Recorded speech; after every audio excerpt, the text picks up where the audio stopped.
आज हम क्यों अल्लाह के ज़िक्र से दूर हो रहे हैं? इससे पहले कि मैं ये बताऊं कि अल्लाह के ज़िक्र से क्यों दूर हो रहे हैं, एक पॉइंट आपके सामने सुनाना चाहता हूँ। एक बहुत गहरी बात आपको सुनाना चाहता हूँ। लोग हमसे कभी पूछते हैं कि हज़रत ज़िक्र क़ल्बी क्या होता है, ज़िक्र क़ल्बी क्या होता है, यानी दिल का ज़िक्र क्या होता है। सूफिया ने बड़ी सारी इस पर बातें की हैं। मैं बहुत सारी बातें नहीं करूँगा, सबकी बातों को मिला के एक बात आपके सामने रखना चाहता हूँ। ज़िक्र क़ल्बी क्या है? कहते हैं सूफिया, ज़िक्र क़ल्बी ये है, तू अल्लाह के ज़िक्र में इतना मशगूल हो जा, इतना मशगूल हो जा कि तेरी ज़बान से नहीं, तेरे दिल से ज़िक्रुल्लाह की आवाज़ें आने लगे, तेरे दिल से ज़िक्रुल्लाह की आवाज़ें आने लगे। ये कैसा होता है? ज़रा आओ ख्वाजा अजमेरी के बारगाह में, ज़रा आओ बाबा फ़खरुद्दीन की बारगाह में, ज़रा आओ गौसे पाक की बारगाह में। ये लोग सोते थे, सोने के बावजूद इनके दिल से अल्लाह के ज़िक्र की आवाज़ें आया करती थी। तो ज़िक्र क़ल्बी उसको कहते हैं कि हम अल्लाह के ज़िक्र में ऐसे मशगूल हो जाएं कि हमारा दिल अल्लाह का ज़िक्र करने लगे। लेकिन अफसोस है कि हम ज़िक्र क़ल्बी तो दूर की बात है, हम सिर्फ ज़िक्र ज़बानी भी नहीं कर रहे। ज़िक्र ज़बानी से दूर हैं तो बताओ ज़िक्र क़ल्बी हमारे अंदर कैसे आएगा? अब ये जो हम अल्लाह के ज़िक्र से दूर हो रहे हैं, क्यों हो रहे हैं? कभी हमने सोचा? बाज़ लोग ये कहते हैं कि हमें टाइम नहीं मिल रहा, बाज़ लोग ये कहते हैं कि नहीं हज़रत हमारे जो है कारोबार बहुत बिज़ी हैं, हमारी दुकानें बड़ी बिज़ी हैं, हम बहुत मशगूल हैं, क्या करेंगे, घर आने का खाने का फ़ुर्सत हमें नहीं मिलता। तो फिर मस्जिद आके अल्लाह का ज़िक्र करने का हमें मौका कहाँ मिलता, हमें नमाज़ें पढ़ने का कहाँ मौका मिलता। ज़रा आओ अल्लाह के कलाम से पूछो कि ऐ अल्लाह का कलाम, ये बता, ये लोग जो बहाने बना रहे हैं, ये लोग जो ये कह रहे हैं कि हमें बहाने हैं, हमें टाइम नहीं मिलता, तू बता क्या ये सही में ये टाइम नहीं मिलता? तो कुरान कहता है इस्तहवज़ अलैहिमुश शैतानु फ़अंसाहुम ज़िक्रल्लाह उलाइका हिज़्बुश शैतान अला इन्न हिज़्बश शैतानि हुमुल खासिरून। ये लोग जो बहाने बना रहे हैं, हमें टाइम नहीं मिलता, नहीं, ये अल्लाह का ज़िक्र नहीं करना चाहते, इसलिए शैतान ने इनके दिलों को अपने कब्ज़े में ले लिया है, इनके दिलों को शैतान ने अपने कब्ज़े में ले लिया है। और फिर शैतान क्या कहता है? कहते हैं फ़अंसाहुम ज़िक्रल्लाह, फिर शैतान इनके दिलों से अल्लाह के ज़िक्र को भुला देता है। अब हमें कोई ये बहाना नहीं बनाना चाहिए कि जनाब हम बिज़ी हैं, बल्कि हमें अपने दिल से पूछना चाहिए, ए दिल, तू शैतान के कब्ज़े में तो नहीं चला गया? आपका दिल कहेगा अगर तू याद नहीं कर रहा है तो यकीन जान ले कि मैं शैतान के कब्ज़े में हूँ। ये जितने दिल शैतान के कब्ज़े में चले गए हैं, ये सारी के सारी जमात शैतान की जमात है। अल्लाह के ज़िक्र से गाफिल रहने वाले शैतान की जमात है, और शैतान की जमात कभी भी कामयाब नहीं हो सकती। अब देखो हम कैसे कामयाब होंगे भाई? हम अल्लाह का ज़िक्र नहीं करते, कैसे कामयाब होंगे? अल्लाह को याद नहीं करते, कैसे कामयाब होंगे? आप 1000 डिग्रियां ले लीजिए, कामयाब नहीं हो सकते। आप 1000 बिल्डिंग्स बनाइए, कामयाब नहीं हो सकते।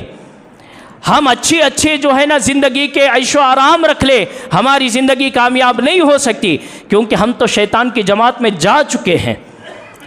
और जब तक हम शैतान की जमात से नहीं निकल सकते, उस वक्त तक हम कामयाब नहीं हो सकते। और अल्लाह फरमा रहा है, शैतान की जमात से निकलने का एक ही रास्ता है, बस तू मेरा ज़िक्र करना शुरू कर दे, मैं शैतान की जमात से निकाल के अला इन्न हिज़्बल्लाह, मैं फिर तुझे जो है अल्लाह की जमात में शामिल कर लूँगा, मैं तुझे अपनी जमात में शामिल कर लूँगा। और जब तू मेरी जमात में शामिल हो जाएगा तो अल्लाह फरमाता है फिर मैं तुझे कामयाब कर दूँगा।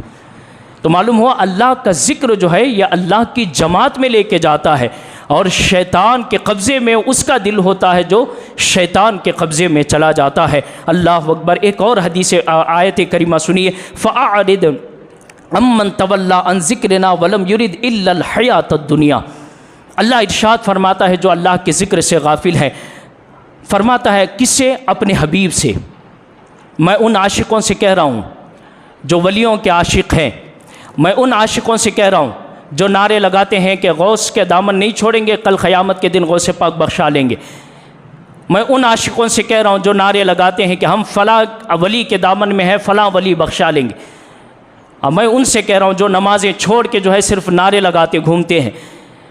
जो नमाजें छोड़कर अल्लाह के ज़िक्र से दूर हो के जो है ये नारे लगाते फिरते फ़लाँ साहब है बचा लेंगे। देखिए अल्लाह क्या फरमाता, अपने हबीब से कह रहा है, फ़अरिद अम्मन तवल्ला अन ज़िक्रिना, ऐ महबूब उससे मुँह फेर लीजिए जो हमारे ज़िक्र से मुँह फेरा हुआ है। यानी जो हमारे ज़िक्र में नहीं आता उससे आप चेहरा फेर लीजिए। जिससे रसूलुल्लाह अपना चेहरा फेर ले, कायनात में कोई वली उसके तरफ नहीं देखेगा, कायनात में कोई अहले बैत उसकी तरफ नहीं देखेगा, कायनात में कोई सहाबी उसकी तरफ नहीं देखेगा। अल्लाह अपने हबीब से कुरान में कह रहा है, फ़अरिद अम्मन तवल्ला अन ज़िक्रिना, है महबूब जो हमारे ज़िक्र से फिर गया आप भी अपना चेहरा फेर लीजिए। दुनिया में हबीब चेहरा फेर लें, क़यामत के दिन हमारा चेहरा कैसे देखेंगे?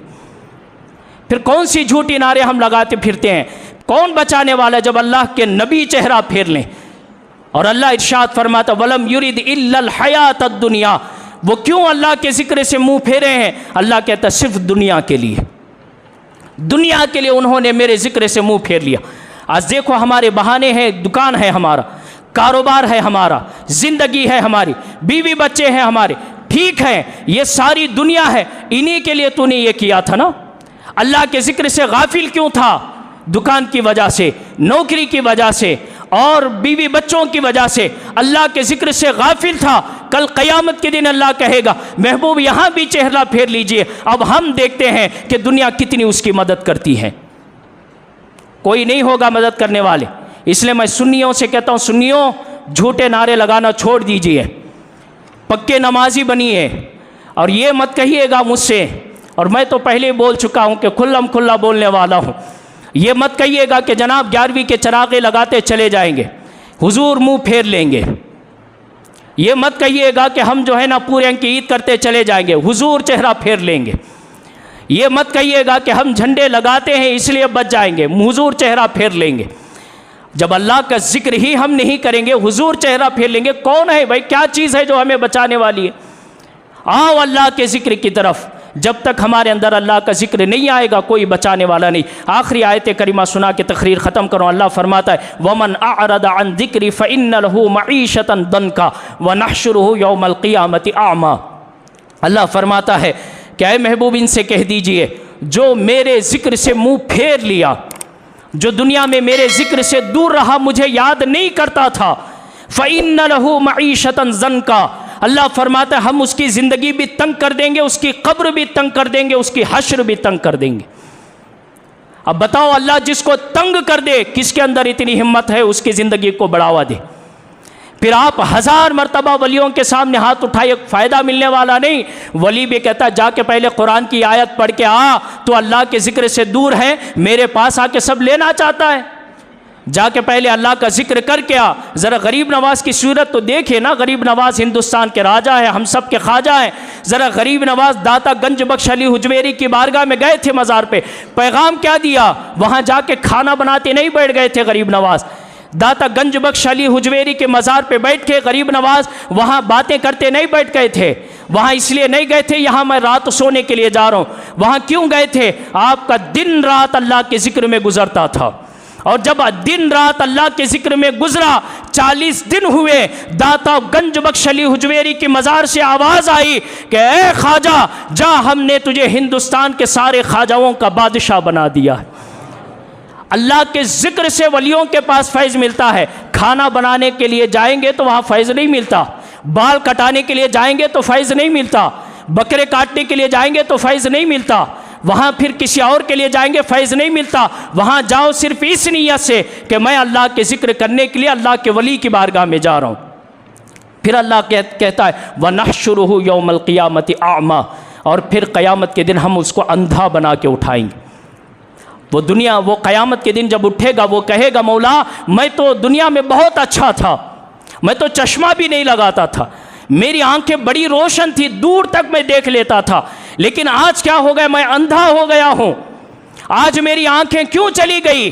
अल्लाह इरशाद फरमाएगा क्योंकि तू मेरा जिक्र नहीं करता था, तू मेरा जिक्र नहीं करता था, इसलिए फिर अल्लाह इरशाद फरमाएगा, वो जब पूछेगा ना रब्बी लिमा हशरतनी आमा वक़द कुन्तु बसीरा, ए अल्लाह मैं तो आँख वाला था फिर मैं अंधा कैसे हो गया? तो अल्लाह फरमाएगा कज़ालिका अतत का आयातुना फ़नसीतहा व कज़ालिकल यौम तुनसा। अल्लाह इरशाद फरमाएगा, जो दुनिया में तू मुझे भूल गया था ना, मेरे ज़िक्र से जो तू दूर हो गया था ना, तू रात रात मोबाइल लेकर बैठता था, कुरान कभी खोलने की तौफीक नहीं हुई ना तुझे, इसलिए आज तुझे अंधा बना के उठाए हैं। और मैं उन लोगों से भी कहता हूँ, अभी 2 दिन पहले हमारे एक साथी का फ़ोन आया और वो कह रहे थे, हज़रत हमारी मस्जिद में एक बच्चा इतिकाफ़ में बैठा है और रात भर वो मोबाइल देखता है, ज़ोर ज़ोर से जो है मोबाइल में बजाने लगता है। वो इतिकाफ़ में बैठा, जब हम उसको जाके बोले कि मियाँ मोबाइल चला लेकिन कुरान सुन ले, नाते सुन ले, बयान सुन ले, तो उल्टा वो अपने बाप को बोला, अब हज़रत बहुत बड़ा झगड़ा हो गया, क्या करना कि समझ में नहीं आ रहा बोल के फ़ोन करे। अब मैं आपसे पूछना चाहता हूँ, उसका बाप आके बड़ा झगड़ा करा, नहीं इमाम को तो निकालना चाहिए निकालना। देखो आज हमारी हालत ये, एतिकाफ़ में बैठ के भी हम जो है ना, मैं अपने एतिकाफ़ में जितने लोग बैठे हैं उनसे भी गुजारिश करता हूँ, आप मस्जिद में बैठे हैं, आपको अगर सुनना है मोबाइलों में तो कुरान सुनिएगा, आपको सुनना है तो आप बयानात सुनिएगा, नाते सुनिए। आप मस्जिद में बैठ के ये क्या बात है कि गाने सुन रहे हैं। देखो हम अल्लाह के ज़िक्र से कितना दूर हो गए कि अल्लाह के घर में बैठ के भी अल्लाह का ज़िक्र नहीं कर रहे। आज हम अल्लाह का ज़िक्र भी करने के लिए अल्लाह का घर भी हमें जो है ना ये नहीं हो रहा, हमें तौफीक नहीं मिल रही अल्लाह के घर में बैठ के ज़िक्र करने। मेरे भाइयों, आखिरी पैगाम दे रहा हूँ, अल्लाह के ज़िक्र से करीब आ जाइए, यहाँ भी कामयाबी मिलेगी, आखिरत में भी कामयाबी मिलेगी। अल्लाह से दुआ करते हैं, अल्लाह ताला सबसे पहले मुझे अमल करने की तौफीक अता फ़रमाए, और अल्लाह से दुआ है अल्लाह ताला हमें दिन में 5 मरतबा कम से कम उसके ज़िक्र के लिए नमाज़ें पढ़ने की तौफीक अता फ़रमाए। व आखिर दावाना अनिल हम्दुलिल्लाहि रब्बिल आलमीन।